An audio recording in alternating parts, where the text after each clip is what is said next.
And they're both experts on the news, and I'm hoping they're both here. Before we start that, I'm going to ask people to mute yourself because we've got quite a few people on here and we do want to hear what our speakers say. So if you mute yourself, that would be wonderful. And if you think of a question while they're speaking, type it into the chat. And we'll also try to take some comments, live questions at the end. So let me introduce our speakers. Randy Mikkelsen is North American Managing Editor for Reuters. Earlier in his career, he covered, I'll scroll so you can read it if you don't like my voice. He covered national intelligence, legal issues, anti-terrorism, financial crime, and the Guantanamo prison terrorism trials. He was also a White House correspondent for 21 years, covered Clinton's impeachment, the September 11th attacks, the run-up to the Iraq War. I can't imagine how you could be more on the front lines than Randy was during that time. Randy delivered a TEDx talk on how individuals can be their own media gatekeepers in an era of fake news, something we all have to think about. And he lives in Plasto, and I thank Ann Breton for recruiting him tonight. And our other speaker is Dana Wormald, lifelong resident of New Hampshire, newspaper editor for more than 25 years on the Concord Monitor, union leader, and now in this exciting position as editor of the New Hampshire Bulletin, which is an online publication. You can subscribe and get this it comes in your email box. And he's dedicated that to informing Granite State about the issues that matter. So with that, I'm going to stop screen sharing. And I'm going to suggest that people go to speaker view. Randy and Dana have figured out how they're going to divide this talk, and they didn't share that with me. So I'm going to just let them start, and I will now be quiet. So welcome, and thank you for coming to talk to us, Randy and Dana. Thanks a lot, Liz. And I'll let Dana say hi here before we go on with our program. Hi, how you doing? Thanks very much for having me on as well. So what Dana and I talked a few days ago, and we decided I'd go first and talk a little bit about the national news scene, how it's changed, and what our kind of role as individuals is in this changed environment. And Dana's going to talk about how the news environment in New Hampshire has changed, and with a similar sort of work toward a conclusion of what we can do about it and what it means to us. There are different dynamics at the local and national level, and there are some similarities as well. I guess that, you know, it's a given that the internet has had a huge influence and has been a huge disruptive factor, especially in the last 20 years in the news industry. And it goes right across the board: television, radio, and print newspapers. It's been a very disruptive force. And one of the biggest consequences is the overall role, and that was the theme in my TEDx talk, but the overall role of gatekeepers has diminished significantly in the news media. Before the internet, the national news outlets, local news outlets played a role in judging what was worthy of discussion in a news format, what people should be informed about, and people largely accepted that relationship. They may have, searched for different outlets providing information and opinion that they valued. But by and large, it was we as the public went to the gatekeepers to give us our daily diet of news and information and political information. One thought I've had a lot lately carried in my mind as I read the news, as I've read it over the last 2 years, especially with COVID and the political election, is that we have read and consumed news to learn about change and what's changing in our world and how it's affecting us.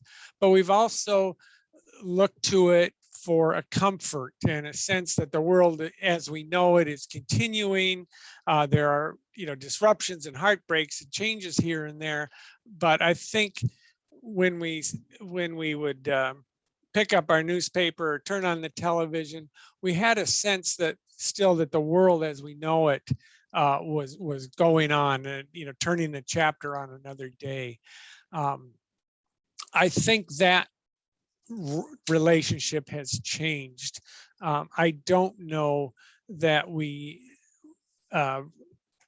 consume news as a source of reassurance anymore. And I'm happy to discuss that in the discussion section of our talk. Again, on the national news scene, I'll start with newspapers. That seems to be a common reference. Newspaper readership has plummeted. The share of Americans getting their primary news from a newspaper has fallen from a very high figure in as recently as the turn of the century to something in the low double digits or as low as 3 or 4% now, depending on how you measure it. And within that, and that's been felt largely at the local level and the regional level. Regional newspapers like the Boston Globe, Chicago Tribune, Los Angeles Times were powerhouses in their region, and they affected coverage even beyond their metro areas, and they affected news perceptions. Those papers have been the ones that have especially been hurting. On the other hand, we've seen a big rise in national newspapers with national coverage and audience footprints, including the New York Times, the Wall Street Journal, USA Today. Those outlets continue to do excellent work, and they cover their mission now. They view their mission as national in scope. That said, they don't cover local issues like the regional powerhouses did, or the local newspapers. Weekly magazines have pretty much dried up as a source of information. In the broadcast world, I still got a lot of value over the last year watching broadcast network news. I found in half an hour you could get a good summary of what was important. It was unbiased by most measures or most standards you would apply. It was concise, well written, and visually powerful. However, their audiences have fallen by more than half since 1980, and I think they're now somewhere around 20 million Americans watch a nightly news program. So again, we don't have that commonality or that common reference where your neighbor saw the same or similar news story and is similarly informed. Then of course, the cable networks have risen and gained audience share. They're still lower than the big broadcast networks in terms of primetime audience. But of course, they're very powerful. And as it's shaken out, there are much more opinionated, and they wear their biases more openly. And so there are communities around each of the networks that can be defined in large part by political leanings. Alongside that, ownership restrictions have relaxed, so it's possible for one owner to own newspapers and television outlets and radio stations in the same community. If those owners have a political bent, it softens, quiets the voices in the community. In terms of message, the opinion leaders of old are gone. There was a time one would look to the pundits or columnists who had real authority. They would, people like Russell Baker, William Safire, Jack Anderson, I can rattle off a bunch of names. But in terms of political coverage, they would sit down with presidents off the record. Some would meet as often as once a week. And they would do real reporting, and they'd have inside information. And when they wrote, people listened and responded. That happens less and less now. Again, the opinions you see in many outlets and spread on the internet are from people who are basing their opinions on news reported from elsewhere, rather their own reporting or their own wisdom. And so it becomes like a nose, opinions are like noses, everybody has one. And the value of an informed observer is less, or an informed observer and opinion leader, I would say. Content-wise, reporters are still doing superb work. There was the work earlier this year on the tax returns of America's wealthiest people, and showing how they were able to shelter vast amounts of their income and not pay any taxes. That was based on new technologies and huge amounts of new data that they analyzed and got. This goes back then again to the WikiLeaks, which obtained huge terabytes full of data of State Department cables and revealed things news audiences could only have dreamt about in the past. So the work is being done in terms of solid reporting, but the outlets are narrower and more confusing, and of course polarized. We can all talk about the polarized nature of news stories, I guess, but we can get into that in the conversation as well. But I've also noticed so many of us who consume news on social media get hit with a barrage of stories from many sources, and you realize a lot of it is the clickbait type of news, celebrity news, even in politics, where so many headlines I see are about such and such a late night comedian destroys such and such a politician with his witty put downs. They may be fun to read, but I don't think they add to the discourse or our wisdom or understanding of politics at all. But they do consume a lot of a news reader's attention. So what do we do about all this? There's not a lot we can do, I think, to affect the structure of the news industry and the news environment these days. But I do think we can do a few things. We can limit our exposure or our sources of news to to outlets we trust and we know are reliable and abide by standards of objectivity. We can go to organizations we know do their own reporting, send reporters out to the field or into the, into the computers to analyze data, rather than rewriting what other people do. I do maintain a very broad exposure to outlets through a couple of news aggregation sites. Apple News is one, Flipboard's another, but I don't waste a lot of time going down alleys of opinionated news. I like to see what MSNBC and Fox are putting out on their headlines, but I don't delve into it because I know that they are spinning their positions.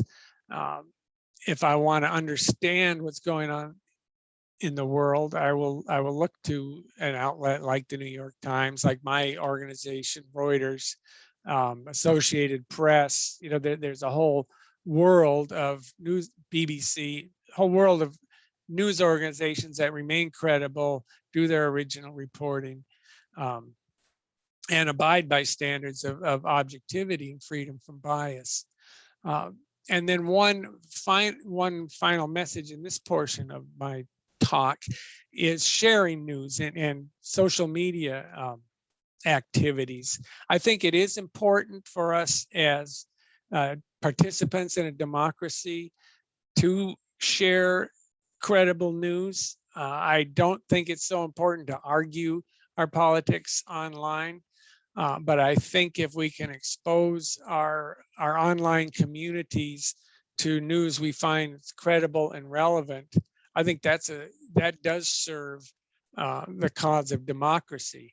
And again, I try to avoid arguments with people, both because as a journalist, I need to keep my opinions under my hat, but I do like to sort of select a telling quote or paragraph from a story I'm sharing that illustrates why I think it's important or why I might be sharing that. I find internet arguments to be counterproductive, but if I can get a credible story out there and looked at, it's a small part of a role I have in a democracy, but it's something we can all do. So with that, I'm going to turn it over to Dana and let him talk about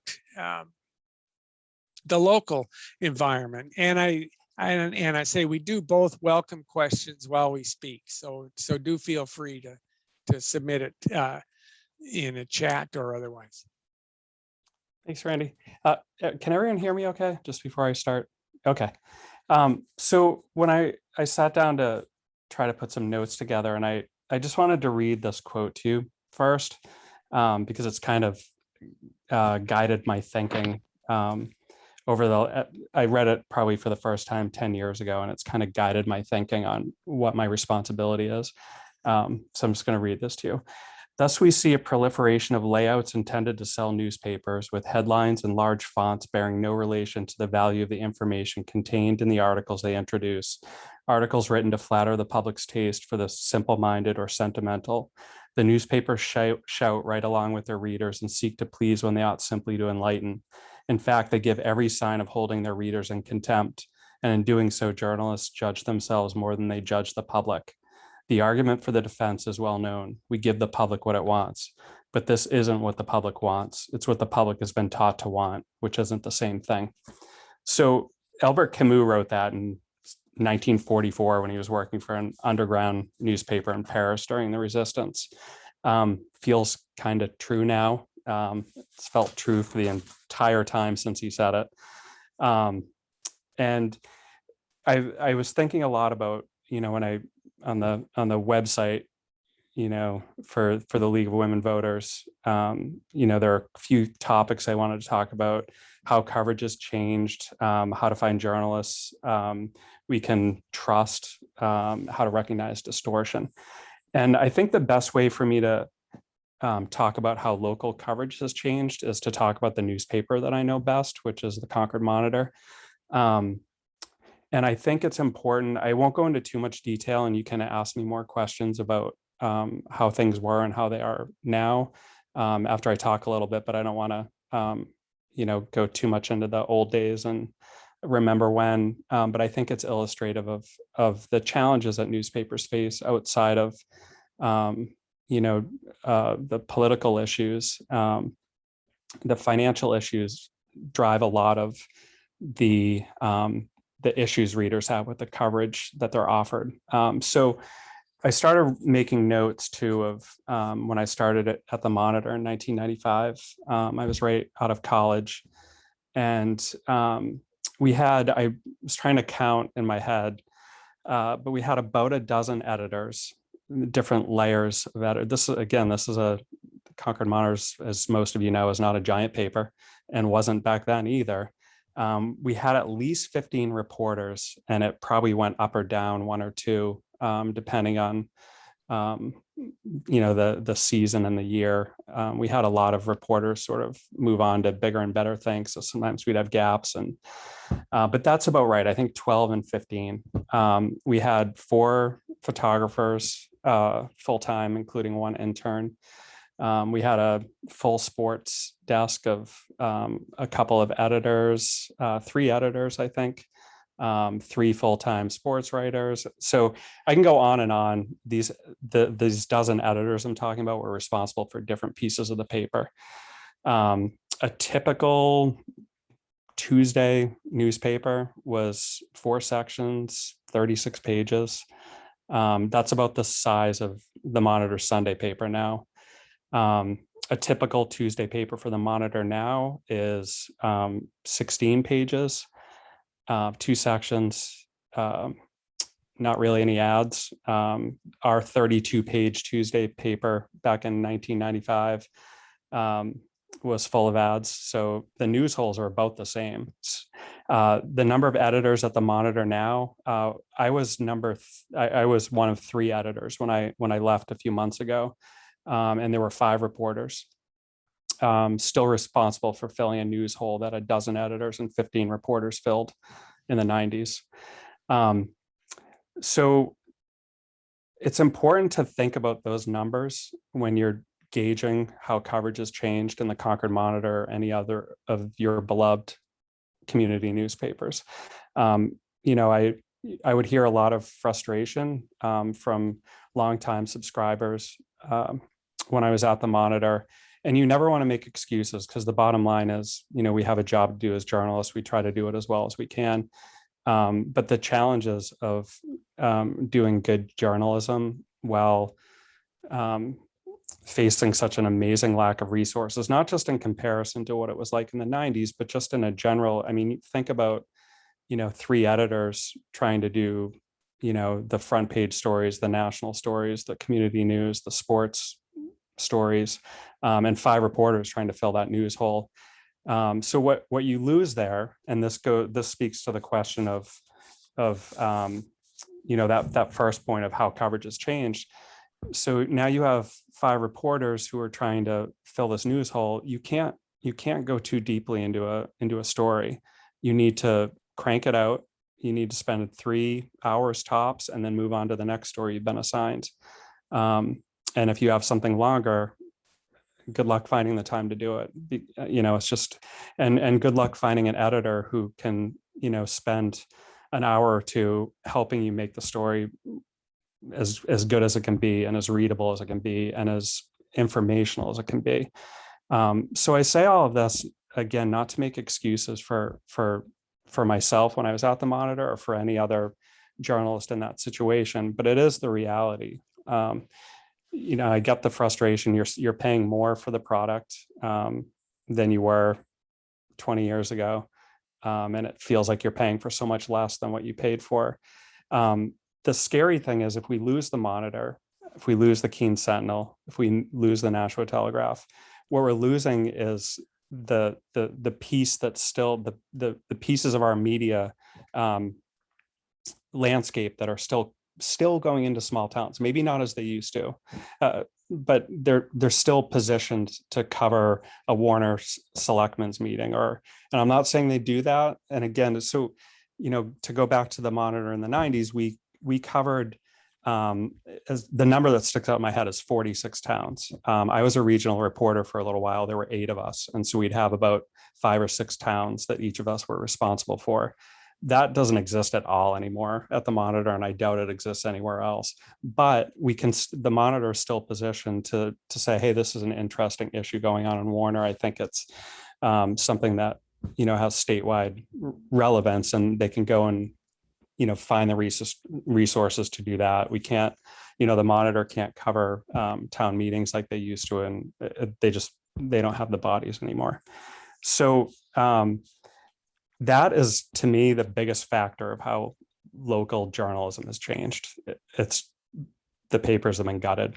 So the outlet I'm with now, the New Hampshire Bulletin, we have a big mission that's very manageable with the size staff we have, which is I'm the editor and I have 3 reporters.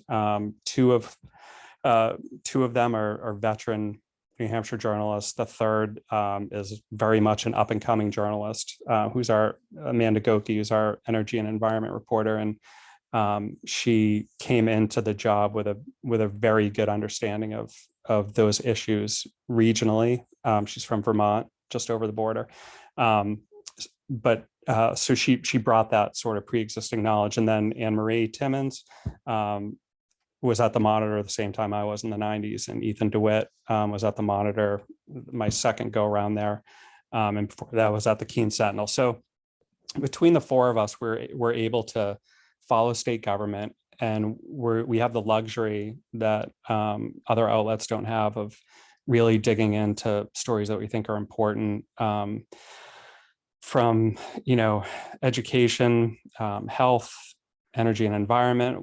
We jumped right into the middle of some pretty hot legislative debates, and we're able, I hope, to illuminate a lot of the fights that were going on, the issues that were happening, the bills that were being altered, and language being stripped from bills and added to the budget, and all the stuff I'm sure most of you are familiar with that was transpiring. We really focused on making sure people were aware of that, and we're not the only ones. NHPR is doing amazing work. The Monitor still, despite the lack of resources, doing great work. The Keene Sentinel, Seacoast Online, the Portsmouth Herald, all of they're all sort of picking their moments to write what I think are really important pieces of journalism that make us a better state, make us all more informed. The challenge is, again, to go back to the Monitor in the 90s, how can a small daily newspaper get back to the point where they're covering 46 outlying communities? I don't know the answer to that. I mean, it can't be the funding model of old, ad sales, and to a lesser degree subscriptions, and to an even lesser degree single copy sales. None of that is going to drive that kind of coverage anymore. And I don't know what the solution is, other than a model like the Bulletin, perhaps, which is, we're a national, States Newsroom is the national nonprofit that has created these affiliates. And I think New Hampshire was the 20th state where they helped set up these state house bureaus. They go into each state and find veteran journalists. They're not hiring somebody from Florida to come into New Hampshire or Montana. They're looking for, and if you go to States Newsroom and look at the site in Louisiana or Montana or Idaho, it's all veteran journalists from big respected papers who saw an opportunity to continue doing what they love doing in this new world, this new environment, and they're doing great work. A lot of the stories that are popping up in other capitals are popping up here, whether it's challenges to divisive concepts or critical race theory, whatever label you want to put on it, whether it's right to work, all of these things are happening elsewhere. And I think that's really the benefit of a nonprofit like States Newsroom.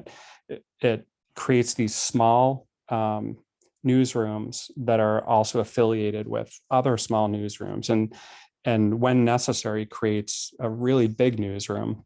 And so, one of our reporters can say, hey, has anybody run into this kind of crazy story in Pennsylvania or Florida? And, we can kind of get feedback there. And I think it expands the scope of our reporting. But again, I don't know what that looks like for the Monitor, the Sentinel, or the Telegraph. So the other piece is how to find journalists you can trust. I think you can't beat being widely read. There a lot of times you'll look at sourcing in stories, and that also answers the question of how do you determine distortion. I think especially at the local level, you can tell a lot about the people reporters are talking to sort of to explain the issue that it is they're trying to drill down on. If you're trying to write a story about how a piece of legislation is going to affect the people of New Hampshire, if you're looking at stories where the main sourcing is from party leaders, whether Republican or Democrat, I don't think you're probably going to get the kind of even-handedness that you want out of that story. Really what you want is the very smart people who are behind a lot of, who are driving policy changes here. So you want to get outside of the political arena. That's one of my goals as the bulletin grows, is to really break free of the constraints of the State House and make sure we have a very good understanding of how policy is affecting the people in the communities, and not just taking the word of politics. And that's nothing against our political leaders. It's just the best way to tell that story is on the street. And I hope we do more of that, especially after, as we're sort of winding down on this particular session and looking at a long hot summer. So I guess that's where I'll leave it. I think there's a lot of different avenues we could go down to talk about the state of local coverage, but I just wanted to sort of plant that as the foundation of the challenges we're looking at. Yeah, I'm happy to expand on any of that, or if there's something that I've neglected to go into that you'd like to talk about, happy to go there too. Well, thank you both. And let's see if you have questions for each other. Randy, do you have questions for Dana? Kind of. I mean, it's the point along the local news, and I wanted, Dana, the state's model you discussed has been, you mentioned it's nonprofit. I'd like to know what are the the kind of editorial standards regarding objectivity, bias, and I'll preface that by saying I've been reading a Harvard Nieman Lab study identifying, I think, 5 networks around the country that have started local news networks that sort of have a pretext of being a news organization, but in fact they're sort of cover for political outlets, and they've identified them as being run by people with conservative political ties. One of the ones they identified by name was the New Hampshire Business Daily. So I guess my question for you would be 2 things. Have you seen that publication or that phenomenon in the state? And 2, how does the state's organization differ from that? Yeah, so I don't have a lot of knowledge on what some of those outlets cited in the Nieman Lab study. They actually lumped in the original version of that article, if you read it at the end, there's a note about State's Newsroom. They had originally lumped us in with that, and we informed. This was before I had joined State's Newsroom.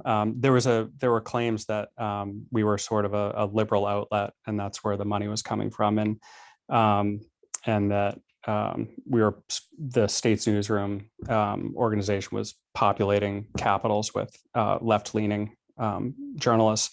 And we pushed back on that, and you can find an article where one of the editors at headquarters, Mary Kornitzer, who is sort of like my managing editor,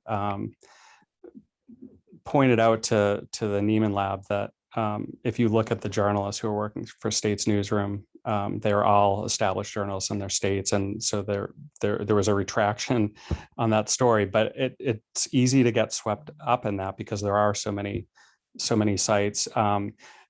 State's newsroom has made a lot of strides in transparency. So if you go to the page, you can see our list of donors.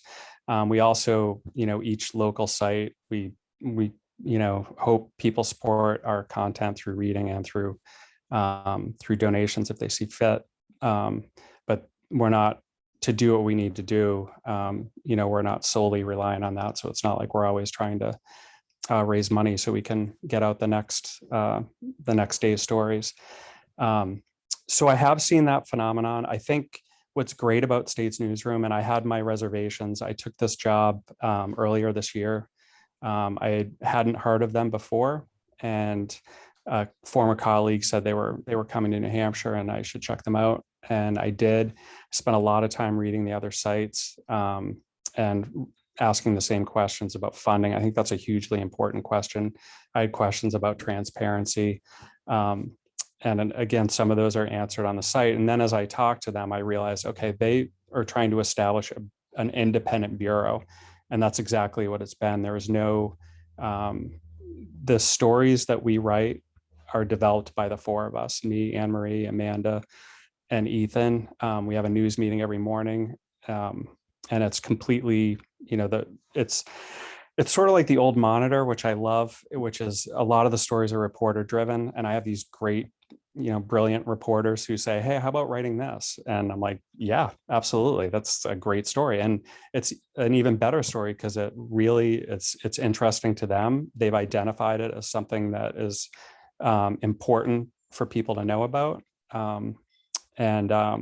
And so a lot of the stories we've written have come about that way, and not a single story we've written has that come from outside of the four of us. It's very much a small newsroom, and we just try to write big stories and make sure we're keeping track of everything that's happening in the state government. And I've got a question oh, go ahead. Yeah. I want to ask a question probably of Randy, because you're talking about changes in national news coverage, the loss of the regional markets. And I think that Dana's a little more hopeful. Maybe it's in a different form, but we're still covering the regional news. But Randy, are the changes that you described unique to the United States? That is the declining newspaper readership, the splitting into more partisan or biased points of view, or is it the same in other developed countries? That's a really good question. And I can say I haven't studied the issue, but I think it is worse in the United States. I think it's more pronounced. And, you look at things like the BBC in England is still state supported, it's taxpayer supported. And, they still have a powerful role in coverage, and they are held to very high standards. Now that's just the BBC, but I haven't seen in democratic countries, I haven't seen that kind of sharp erosion like we've seen here. But the other thing that your question raised in me is that there's an unquestioned rise of totalitarian sentiment trends in countries that had been moving toward democracy or toward freedom of expression and freedom of media. And it starts with Russia and China, where they have sharply restricted expression that was more open. In Russia 20 years ago, in China maybe 30 years ago, but they've clamped down on that. Elsewhere in the world, you see attacks on journalists, intimidation type attacks. I think even in some of the former Soviet satellites and Soviet bloc states, I'm thinking of places like Hungary, that freedom of the press has been restrained, and government propaganda efforts have increased, and they've become more successful. So that would be my answer. I don't know a lot about other liberal democracies, but I do see authoritarian trends in many parts of the world that are being accompanied by repression of free and open media. Okay, thank you. And Dana, did you have a question for Randy? Yeah, I think, going back to one of the challenges for reporting, when we're faced with an environment where we're working off two different sets of facts, we've seen that with a lot from our former president, and currently it's the thing that always pops to mind for me is voter fraud. You have one segment talking about that as if it's a thing, widespread voter fraud, when clearly that's not the case. And I wonder what you are seeing nationally in terms of changes when it comes to reporting on a story where you are dealing with two sets of facts, and what you think how reporters should tackle that sort of conundrum. Yeah, I think reporters and news organizations behind them have been, they wrestled during the whole Trump administration with the idea of that on the one hand, on one side, two sides type journalism doesn't work anymore. You can't just faithfully report, transcribe what each side of a political debate is saying. And it became very stark that many news organizations would say what the president said was a lie, or they'd use the word lie. That was a very bold statement at one time. They poured a lot of resources into fact checking. The effectiveness of fact checking has yet to be established, but the fact that they did it shows that the dynamic has changed in the news industry, and the leaders are trying to establish more factual bases for what they're reporting. I do see also, again, in the very sophisticated kind of data analytical journalism, a real drive toward precision, and how can we back this up with facts? How can we back this up with data? It used to be, I hate to go with it used to be, but I've seen it would be typical of like a political story in the past. The reporter would hang around the fringes of a rally and get quotes and say, Trump supporters or Bush supporters or Clinton supporters feel this way, and they'd illustrate it with 4 quotes. Now you need a lot more, a lot harder information, to back up a point like that. So I do see news organizations wrestling with that issue. They are more willing to call a lie a lie. If you look at the coverage of the January 6th insurrection and its aftermath, many news organizations use the term, use language at the tops of their stories saying, claims that the elections were illegitimate are false, or whatever. They don't buy the assertions that the election was rigged. So I think that's salutary. On the other hand, and this occurred to me, I'll say it kind of backfired in the treatment of the so-called lab leak theory from Wuhan related to COVID. If you look at the words of people like Fauci, he was never willing to completely write off the suggestion that there could have been some leak or problem at the lab in Wuhan that led the COVID virus to escape.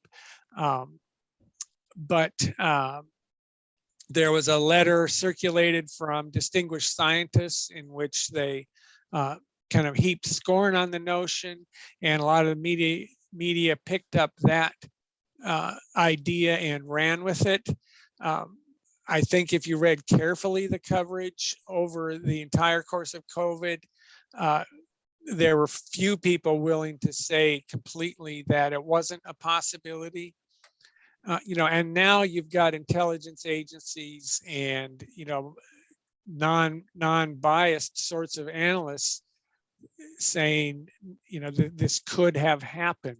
I'm not subscribing either way to the theory, but I'm just saying that there was, I think it did backfire on news organizations to dismiss out of hand the notion that the virus could have escaped in a lab accident. Gentlemen, this has been so fascinating, and I wish we could keep you here for the next hour, but we do have a business convention to run as well. You've addressed a few of the questions that came in the chat, and maybe some of those other questions are worth discussing among league people, and we will try to do that. So you've given us a lot to think about. I think we all need to support our local papers and online papers if we really want to get that regional coverage, that state coverage, even that local coverage. So thank you both so much for being here. We really appreciate it. We're going to take a 5-minute lemonade break and then come back for our business meeting. But thank you, Randy. Thank you, Dana, very, very much. I'll be there for the lemonade. Okay. Thank you, guys. Thank you. Thank you. Yeah, Members, you can just leave your computers as they are. Just go off and get your lemonade, and I'll see you back here in 5 minutes, okay?